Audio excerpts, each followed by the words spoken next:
Welcome back to the channel. So today was Apple's big fall conference where they normally introduce the new iPhone as well as new products. So we're going to watch a video summary by The Verge. It condenses the conference from an hour 30 minutes down to 60 minutes. And I'm going to react to some of the new products that have come out. Good morning. Let's start with Apple Watch. Introducing Apple Watch Series 10. It's the biggest wearable display we've ever built, even slightly bigger than Apple Watch Ultra.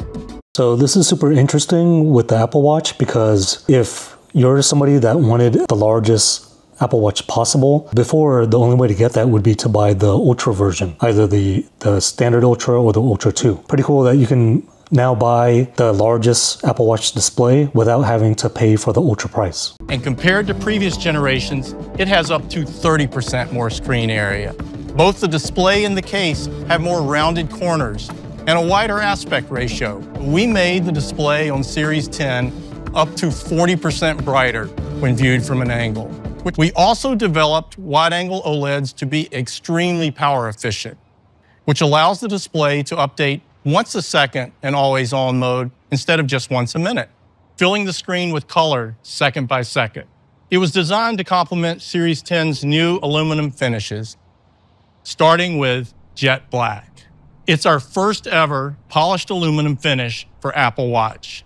So this is really nice. So normally the Apple Watch comes in some pretty standard finishes that have more of like an aluminum look. So you'll have like the gray color, gold, pink. I forget how many other colors there are, but it's really nice to have this nice polished, sleek, glossy black one. So I'm actually really interested to see how this looks in person and also when you have it on your wrist. Joining jet black is a beautiful warm rose gold, along with our ever popular silver aluminum. At just 9.7 millimeters, it's nearly 10% thinner than Series 9. And for the first time on Apple Watch, you can play media like music or podcasts directly through the speaker. So I don't have too much experience with the Apple Watch. I don't remember if you could ever do this with like the original Apple Watch, but that's actually pretty cool. So now you can play music and things directly from the Apple Watch, which makes it more standalone for you really have to rely on like the Apple Watch and the iPhone connection. But the more independent the Apple Watch can be, the more interesting that device actually becomes. So I've actually been looking to see if I can use just the Apple Watch as a replacement for my phone. I'm still testing that. There are certain things that it can do really well, such as just taking calls while you're on the go or listening to music like through your AirPods. But I guess now you can listen to that music directly out of the speaker. In just 30 minutes, you can get up to 80% battery, making it easier to charge your watch whenever it fits into your day. And we're introducing another lightweight material, polished titanium. This year, Grade 5 titanium replaces stainless steel. With titanium's remarkable strength-to-weight ratio, Series 10 weighs almost 20% less than the stainless steel Series 9. So I think this is a big upgrade for the Apple Watch because any kind of wearable that is lighter is better, I feel. I think the ultimate wearable is something that you don't even feel on your body. So right now I have the iPhone 15 Pro Max where they switched it to that titanium material. If you were to hold the previous gen and the iPhone 15 Pro Max and you compare it side by side, then there's a noticeable difference. Once you slap on the case, then it kind of negates that weight saving material. But anything to make a wearable lighter is really important. In one of 3 stunning colors, natural, gold, and a dark slate gray. Series 10 uses a new neural network to suppress background noise, so you sound clear and crisp on the other end. And the Translate app comes to Apple Watch, using machine learning for speech recognition and rapid translation. Sleep apnea. To detect sleep apnea, Apple Watch uses the accelerometer to monitor a new metric during sleep called breathing disturbances. You can view your nightly values in the Health app, which can also help you understand the restfulness of your sleep. Every 30 days, Apple Watch will analyze your breathing disturbance data and notify you if it shows consistent signs of moderate to severe sleep apnea. So this is actually really, really interesting. A couple years ago, I was trying to figure out different ways to improve my sleep, and I decided to wear a Fitbit to monitor my sleep activity. And what I discovered from that little study was that I actually had sleep apnea. So I think this is one of the the really big use cases for a wearable like the Apple Watch or any other type of wrist wearable or ring wearable, if they can detect a medical condition like this, it's a huge discovery. So the doctor here mentioned that it can detect moderate or severe sleep apnea. I'm very, very curious if it can pick up on mild sleep apnea. The way that they can tell the difference between those 3 different types of sleep apnea is basically the number of times you stop breathing over a period of time. So when I was diagnosed with sleep apnea a long time ago, I was actually diagnosed with mild, but when I repeated the study recently, it turned out to be severe. So if an Apple Watch can do this and discover something like this, it can make a huge difference in somebody's sleep quality. We expect clearance from the FDA and other regulators very soon, with availability in over 150 countries and regions this month. Oh yeah, so anything like this needs to be FDA approved before it can be rolled out to the general public. So it looks like they're expecting it to come out pretty soon, but not quite yet. Including the US, Europe, and Japan. And sleep apnea notifications will also be available on Series 9 and Ultra 2. This year, Series 10 gets a built-in depth gauge and a water temperature sensor. The Depth app launches automatically when submerged, allowing you to see depth to 6 meters or about 20 feet, along with water temperature, which is also visible in the Workout app for pool and open water swims. We're introducing the Tides app in watchOS 11.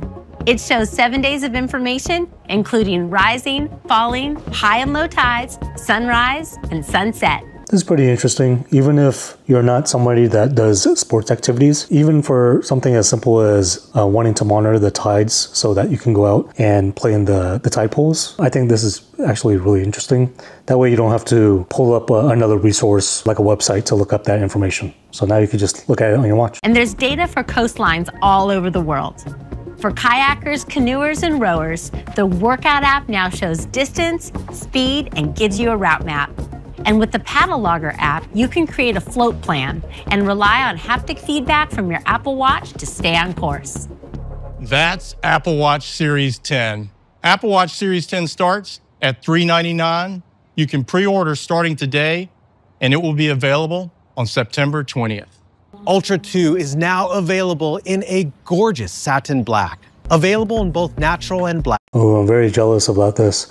I actually picked up an Ultra 2 pretty recent because, again, I was trying to see if I can use an Apple Watch as a replacement for my phone when I don't want to bring my phone around all the time, because the iPhone 15 Pro Max, it is pretty large. So if I'm wearing like some running shorts or something like that, it's not very comfortable to hold in your pocket. So if the black version was available at the time when I picked up the Ultra 2, I would definitely get the black. The titanium Milanese loop joins new colors of the Trail loop, Alpine loop, and Ocean band.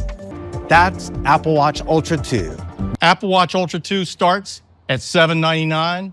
You can pre-order starting today, and it will be available on September 20th. That's too expensive. That is too expensive. Yeah, the price, it's, it's a very pricey Apple product. Not as pricey as some other things like the Apple Vision Pro, but I don't know if I would buy it brand new. For my Ultra 2, I actually waited a while and looked at the secondhand market, and I was able to pick it up for around $500. Yeah, it's a pricey accessory, so just keep that in mind. Introducing AirPods 4. When interacting with Siri, you can simply nod your head yes or shake your head no in response to Siri announcements. With a quick press on the force sensor, you have even more control to play or pause music and to mute or end calls. The charging case has USB-C, and we've made it the smallest, most portable case ever for AirPods, while delivering up to 30 hours of total battery life. This is pretty interesting. I think this is probably the first time they actually decreased the size of the AirPods case. It's been pretty much the same for a while now, but yeah, I'd like to see the two side by side. We created a second model, inspired by some of the most impactful features of AirPods Pro. We're excited to bring active noise cancellation to this AirPods design for the first time. So active noise cancellation is awesome. I have the AirPods Pro and the AirPods Max, and I use this all the time depending on the environment, and it does such a great job of like taking away all of that background noise, and it just allows you to listen directly to that audio without any disturbances. So I'm glad they're bringing that to the base level of AirPods. We're also adding our industry-leading transparency mode. We've also added wireless charging to this charging case. You can use Apple Watch or Qi certified chargers, and we've added a speaker to the case for help with Find My. These new models are the best open-ear AirPods we've ever built. The next generation AirPods 4 are just $129, and AirPods 4 with active noise cancellation are $179. So I actually feel like the base level AirPods have a lot of really good things going for it now. It has the wireless charging USB-C, as active noise cancellation. The audio quality is great. I've never really had any complaints about that. I feel like this is going to be a really popular upgrade for a lot of people. You can pre-order them today, and they will be available on September 20th. Next, there's AirPods Max. Beautiful new colors in midnight, blue, purple, orange, and starlight, along with USB-C, making... So the USB-C upgrade on the AirPods Max is a huge deal. I was getting tired of having to look for a lightning cable to charge my AirPods Max. Plus it's slower than a USB-C cable as well. So I'm really glad that Apple is starting to move all their products to USB-C, but it looks like they didn't really do much of a refresh on the AirPods Max, which is actually kind of surprising, but very glad that they finally have a USB-C option. AirPods Max, even more convenient to charge. AirPods Max are still $549. They can be pre-ordered today and will also be available on September 20th. If I were to think about like the negatives of the AirPods Max, the lightning port is a big one, but I don't know if I would want to buy a new set of these just for that port. Definitely not worth it, and that's why I'm a little bit surprised that they didn't really make any internal upgrades. Now, AirPods Pro. We're adding hearing protection to AirPods Pro on by default across listening modes. We're introducing a clinically validated hearing test with your AirPods Pro and iPhone. It's a simple 5-minute check you can take from the comfort of your own home. All you need to do is tap the screen when you hear a series of tones at different volumes and frequencies. Once you're done, you'll see easy-to-understand results in a personalized hearing profile. This fall, AirPods Pro will have a clinical-grade, over-the-counter hearing aid feature. We're adding this groundbreaking capability to help more than 1 billion people living with mild to moderate hearing loss. So this is the coolest thing about Apple. They try to make their products as accessible as possible to as wide an audience as possible. So not just people that don't have any medical problems, but just like this, people that are hearing impaired.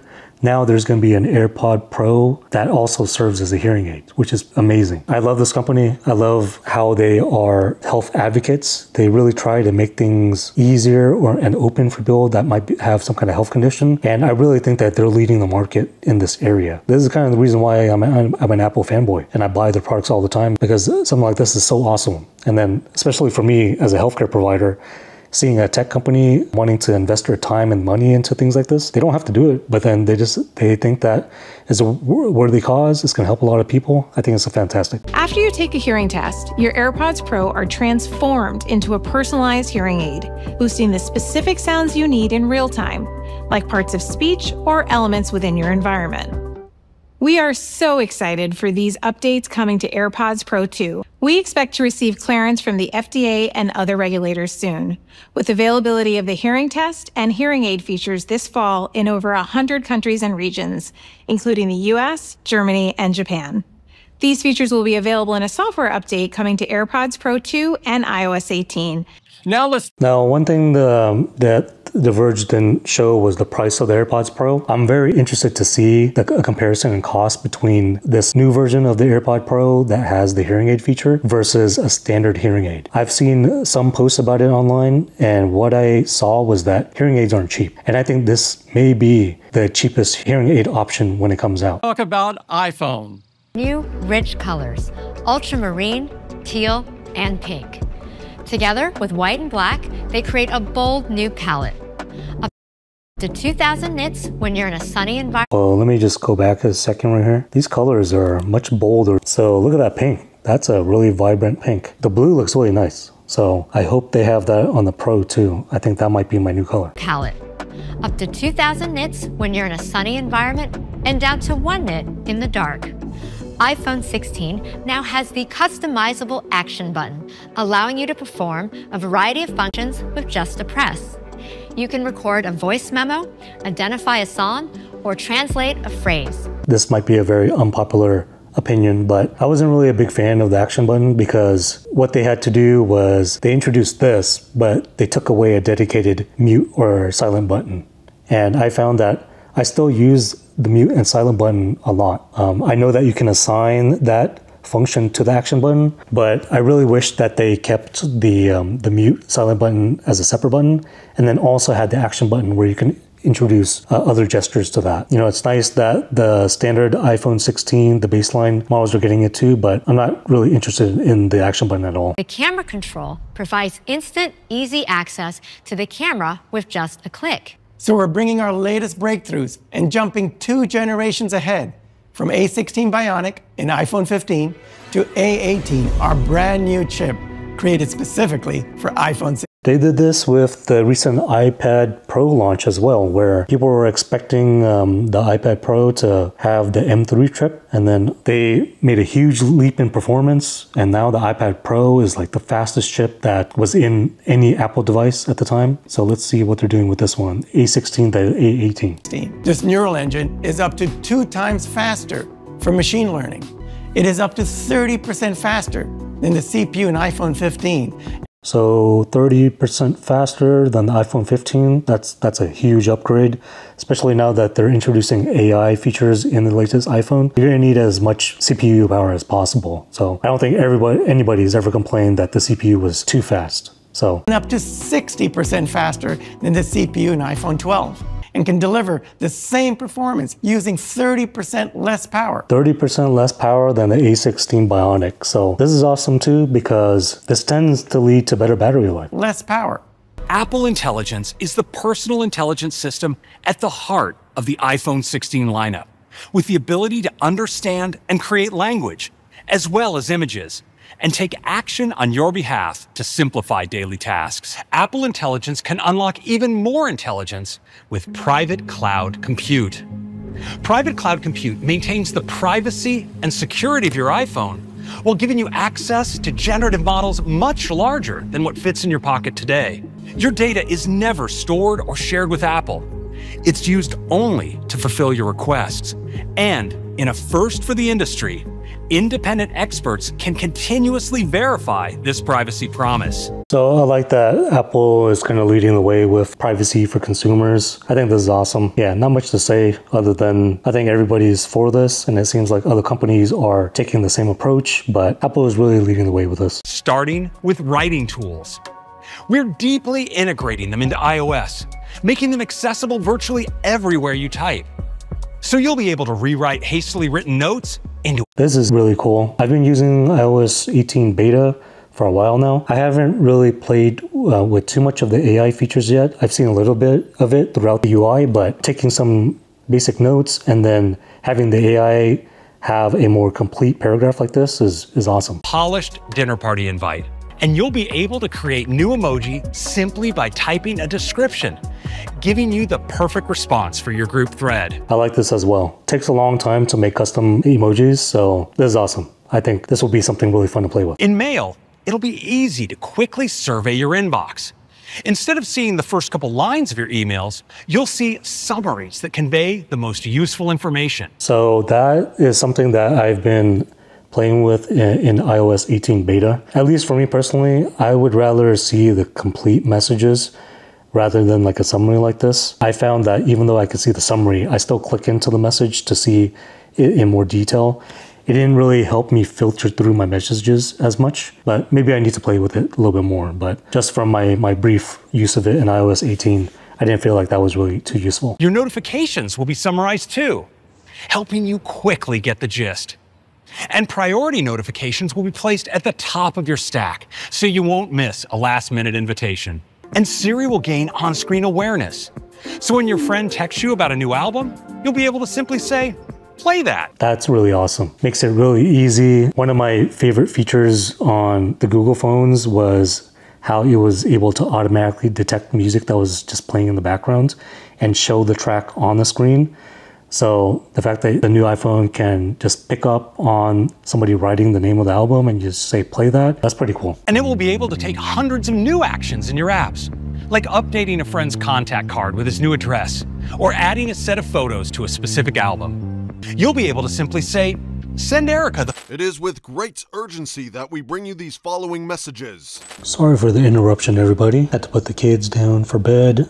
Now we're gonna resume the video. Photos from Saturday's barbecue, and Siri will dig up the photos and send them right off. Apple Intelligence will be available as a free software update. The first set of features will be available in beta next month. Visual intelligence is just a click away with iPhone 16's new camera control. Just click and hold the camera control and point your iPhone. With just a click, boom! Your iPhone instantly pulls up restaurant hours. This is actually really cool. So one of the biggest reasons for upgrading to a new iPhone every year is for the camera. So I'm glad to see Apple putting more emphasis on that application and having a dedicated camera button. I think that'll bring a lot of new interesting use cases for the camera and make it a much stronger proposition to upgrade every year. Ratings and quick options. When you click, it launches the camera. And once in the camera, you don't need to adjust your grip to take a photo. Just click again. So this is actually pretty cool because if you're holding your phone one-handed, your thumb is actually going to be right where that camera button sits. So it makes taking pictures a lot easier. Camera control can distinguish between a full click and a lighter press. While you click to take a photo, a lighter press reveals an all-new, clean preview that dissolves other UI elements, helping you focus on framing the shot. By sliding your finger on the camera control, you can adjust controls like zoom. iPhone 16 also has a phenomenal 48-megapixel main camera. The main camera image pipeline can also fuse a super high-resolution image with an image that's been optimized for light capture by grouping every 4 pixels into a larger pixel. The result is a 24-megapixel photo that balances image quality, light and detail, and a smaller file size that's great for storing and sharing. iPhone 16 also has a new ultra-wide camera, now with autofocus. The new ultra-wide camera also enables macro photography. So you can get really close to the subject and capture impressive details.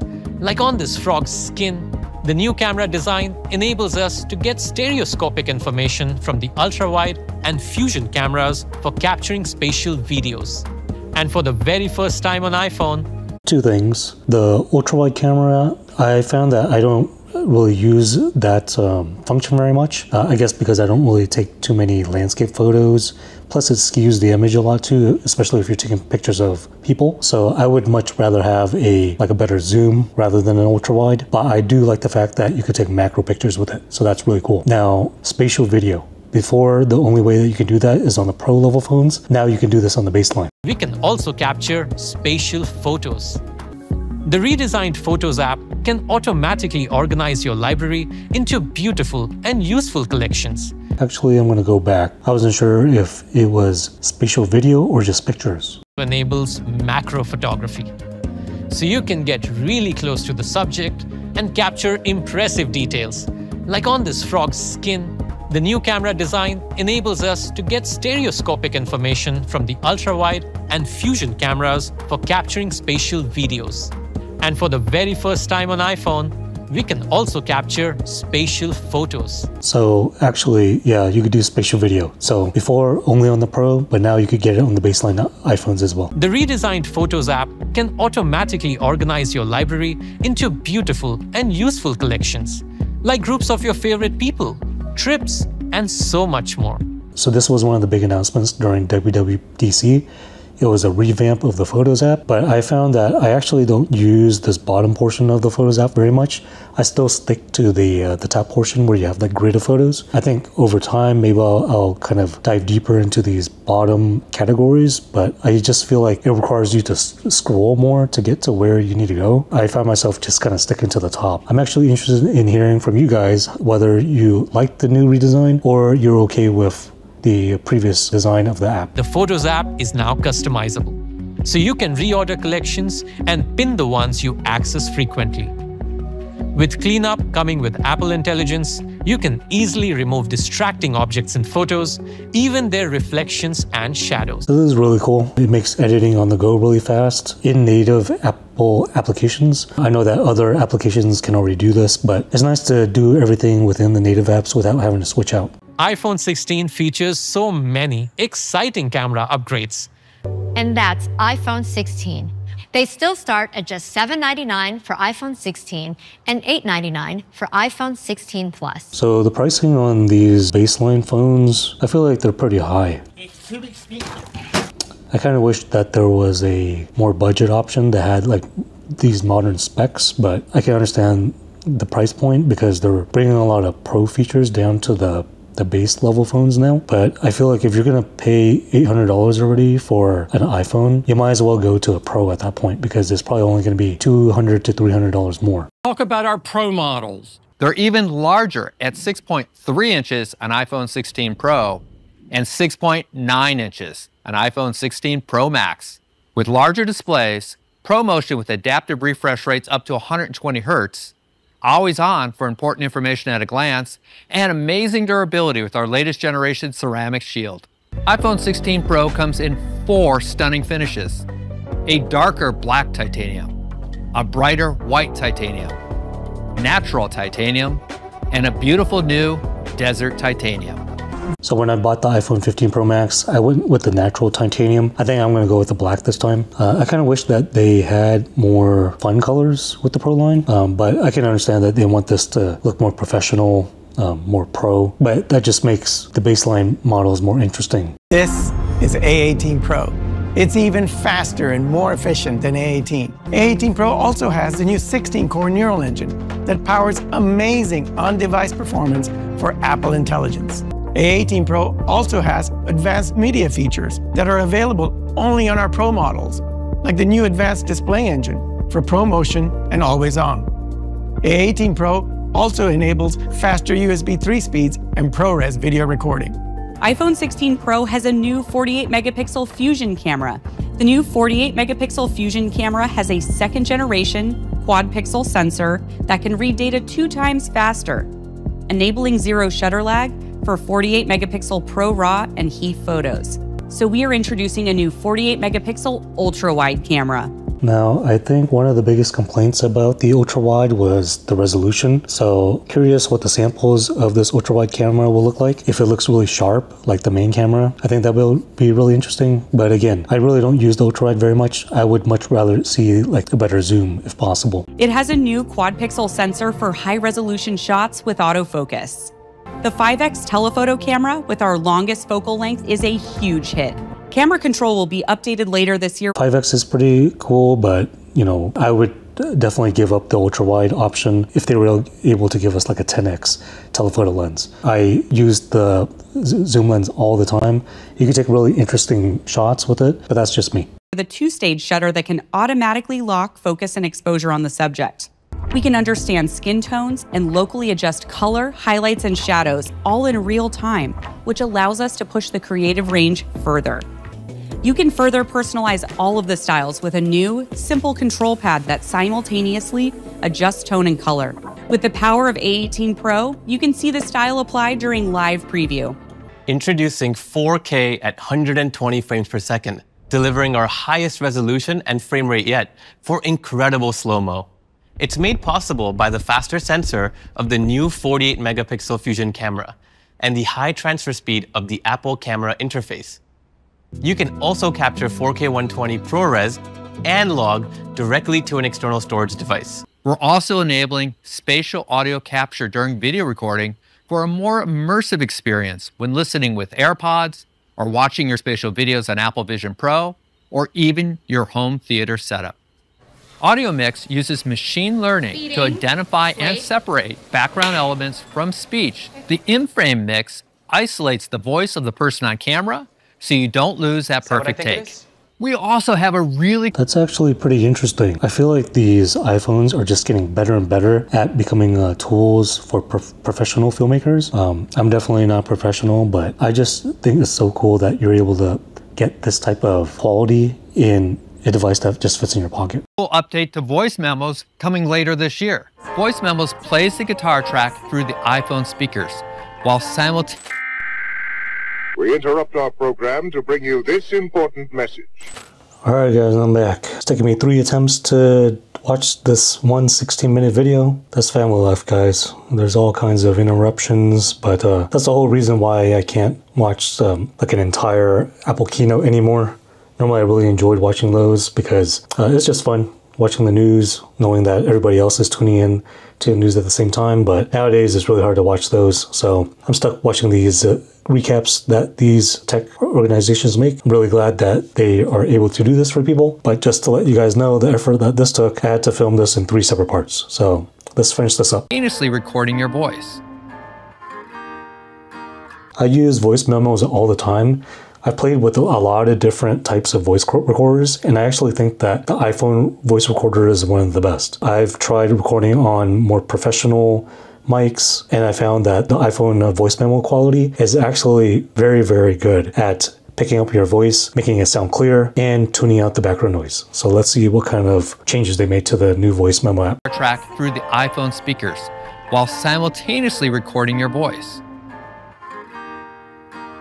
When you're done, Voice Memos uses advanced processing to isolate your new vocal recording and cancels the background music, giving you a professional sounding recording without the need for headphones. First, we have new clear and silicone MagSafe cases. Clear and silicone. For the iPhone 16 lineup that works seamlessly with the camera control. And that's iPhone 16 Pro. With Apple Intelligence, A18 Pro.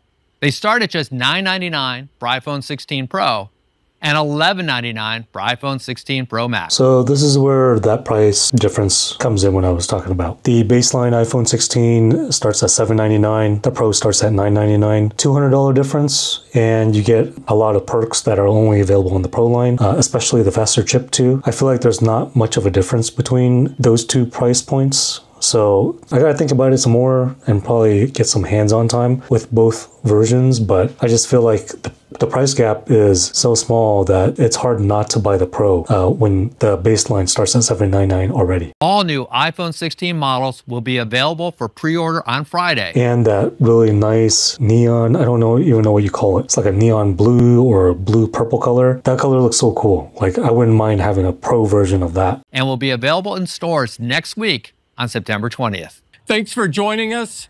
Have a great day. So I think the most surprising news from this fall iPhone event was actually the larger Apple Watch. I think that's really interesting. I'm really interested to see how the ceramic black version compares to that new black Ultra 2 version. I think both are going to look really slick. Yeah, I'm excited to see how that looks in stores. I'm definitely going to upgrade to the new iPhone. I upgrade every year anyways, because if you think about the amount of time spent using our mobile devices, you always want to have the best hardware in your pocket at all times. So it just makes sense to me to upgrade every single year, even if the only change was faster CPU. Now that they're introducing more advanced cameras, all the AI stuff, you always want to have the fastest CPU possible. What do you guys think about Apple's fall event? Let me know down in the comments below.